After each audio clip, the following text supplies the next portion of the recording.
Private schools are now grappling with budgetary and teacher retention issues following the extension of third term by 3 weeks and the hiking of public school teachers' salaries as a result of the just ended strike. Kenya Private Schools Association Chairman Ernest Wangai says the association is in talks with government about adjusting to the new term dates without hurting the private institutions. KTN's Ansoi Mwendia reports. Students across the country returned to school Tuesday after the 3-week teacher strike ended on Monday. Teachers in public schools were back to class to begin the third term curriculum. In private schools, however, teaching was uninterrupted, and so the 3 weeks government schools lost continues to be what separates the two groups of institutions. Parents of candidates in both learning institutions are happy that their children will have ample time to revise for the national examinations. But for private school administrators, the 3 weeks are their biggest headache at the moment. Kenya Private Schools Association Chairman Ernest Wangai told KTN on phone that KEPSA officials held talks with the Education Minister Mutula Kilonzo to try and find a way of adjusting to the extension without hurting their budgets. They have no qualms with the examination dates, he said.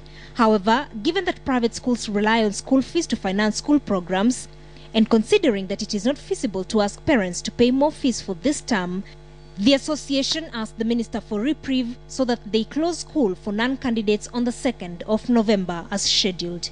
So private schools are in a dilemma. They never lost 3 weeks like the public schools. And so if they extend their school term by 3 weeks, that will eat into their budget. If they go ahead and close on schedule, that will mean that their children will be on holiday for a whole 3 months if schools are to open in February, as has been gazetted by the Minister for Education. Now that, they believe, is detrimental to the education of their children.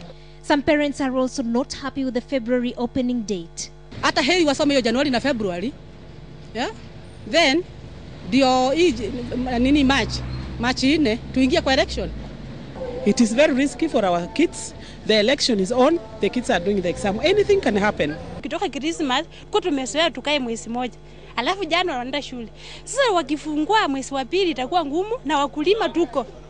A February opening date also means that private schools will struggle to pay January salaries. Private schools also fear they could lose some of their best teachers to government unless they revise salaries upwards to remain above government rates. Now that means parents may well prepare to pay more come next year.